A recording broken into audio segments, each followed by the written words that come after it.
Hi guys, welcome back to another review. Today we are driving the Mercedes Benz GLC 300D Coupé. This is the facelifted version of the GLC Coupé. The Coupé looks stunning from the rear end with the brilliant blue color that the car rocks completely. So guys, the boot isn't a lot in capacity because of the Coupé, but it is automated, which is pretty nice. The Coupé produces 241 horsepower with 500 Newton meters of torque, which is, I think it's pretty decent for a car this size. The torque band is a lot. The torque starts at 1600 RPM and peaks at 2400 RPM, which gives it a wide band. So the GLC is paired with a 9-speed torque converter gearbox, which is very intelligent and smart in shifts. If you do not press the accelerator very heavily, then the car shifts at around 2000 RPM. But if you try to extract power, it holds on to the gear and it shifts at 4500 RPM, even in comfort mode. I have not driven the car in Sport Plus yet, so even I am up for a surprise, I think. So I love the color options on this car. The best color is the one we are sitting in right now, which is the brilliant blue, but I also like the black one. So now the GLC, the entire segment has become CKD, which means it's produced in India. The GLC 200, the GLC 220D, the 300D Coupé and the GLC 43 AMG also. So the GLC 220D costs around 77.8 lakhs, while the GLC 300D Coupé, the one we are in right now, costs 83.5 lakhs on road. So just for a premium of about 6 lakh, you get 50 horsepower and 100 Newton meters of torque more, and also the Coupé feel. The Coupé looks way classier than the GLC 220D.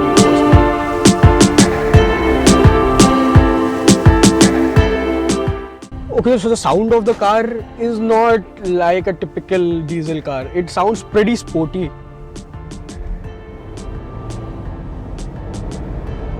Now I'm going to shift to sport displays and I'm going to shift my car to Sport Plus to extract the real power out of the car.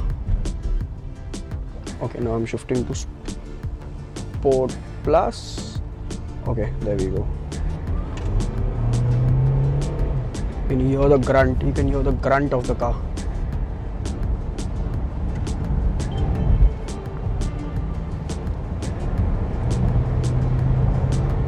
Shifting at 4500 RPM.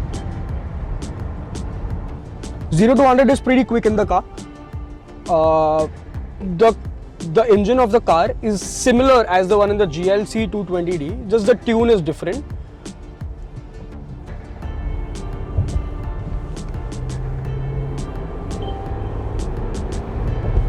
Even comfort mode doesn't have a lot of lag. No lag at all. The engine is very impressive. The engine is brilliant.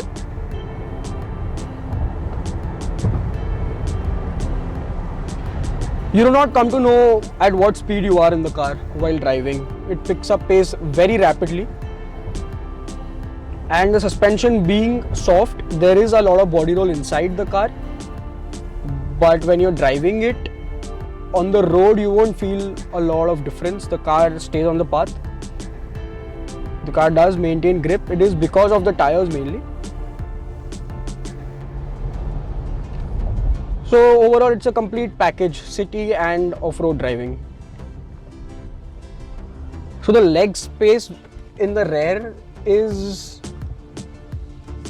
very less. The leg space is very average. 2 adults can travel, maybe not for a very long journey because it is not very comfortable. 3 adults is a task. Fitting 3 adults inside is a task. But 2 adults can travel easily.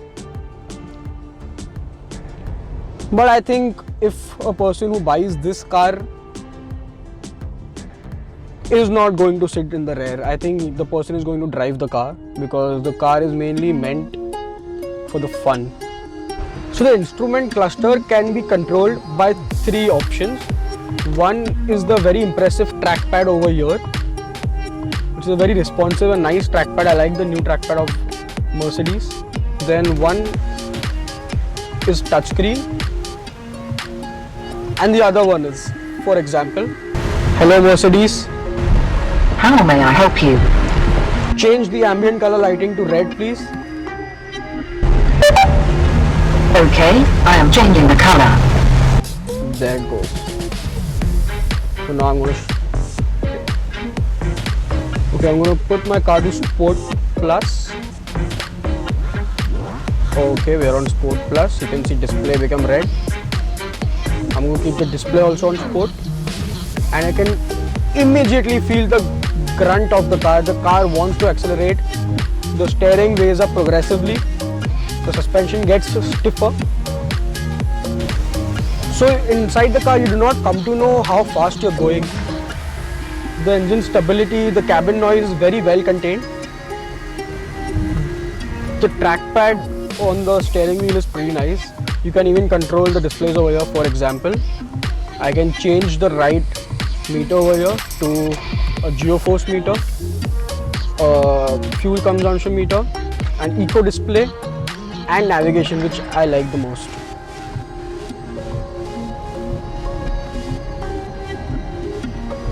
So the car also has paddle shifters right over here, which holds the gear till 5,500 RPM.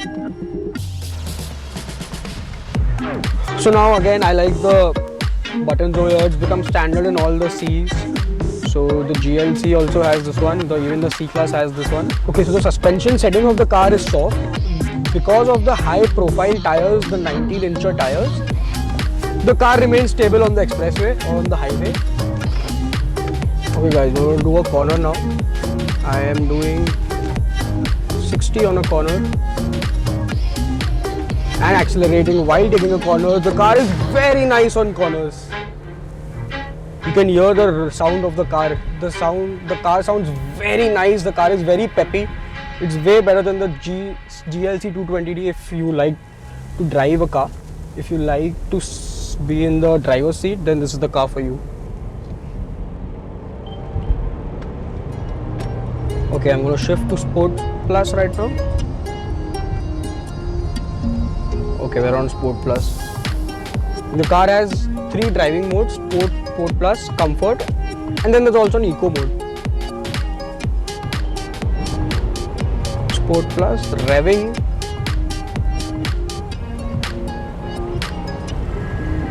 Revving the motor, revving the car. The car is so much fun to drive.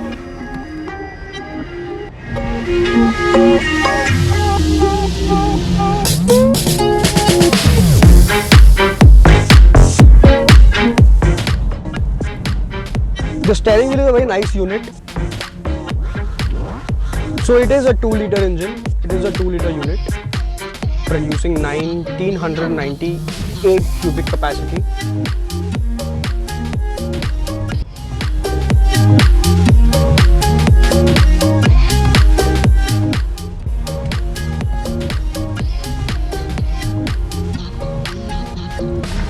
So now the GLC 300D, this is just a facelifted version of the older one, and it has a few tweaks. The instrument panel is new. Now the car comes with connected car features, which is the MBUX app, which is the Mercedes connected car app, in which you can track the car, you can track the system, you can turn off and on the ignition and all those things. So overall I think this car is placed at a good price. It is not at a very premium price. The GLC might be at a premium. I think the 77 for the GLC 220D is not worth it, but the 83 for the GLC 300 is completely worth it. And now because of the CKD units, the car has become way cheaper and way affordable for the Indian market now, which is pretty nice. So the car does not have ventilated seats, although which is shocking because I think a car of 2021 at this price range should at least have ventilated seats. The car does have memory seat functions, 3 memory seat functions for both the passengers. And I again like this texture over here. This is the one that we've seen the same in the C class. I like the interior. It's a all black interior with leather upholstery on the steering wheel, on the entire dashboard and on the seats over here. Because it is a coupe, the car does not come with a panoramic sunroof, but it has a decent sized sunroof. So the car, one thing I like about this car is the SOS button for some reason. But it is a very sporty button. It comes out like this, and then when you press it, obviously the call goes to the cops or the ambulance, I'm guessing. But the way that the button comes out is pretty nice. It makes me feel like I'm in a race car. Race cars have, like Lamborghinis have, an ignition start-stop button like that.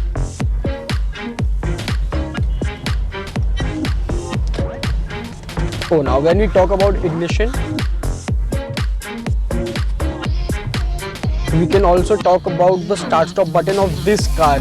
This car's start-stop button has a design which is like a turbine, which makes it pretty cool. It's like a turbo engine size, which makes it pretty cool.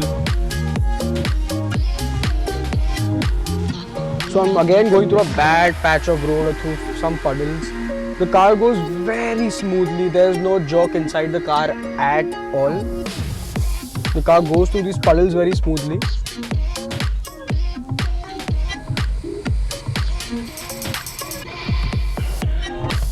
The horn is pretty nice. It's a typical Mercedes horn.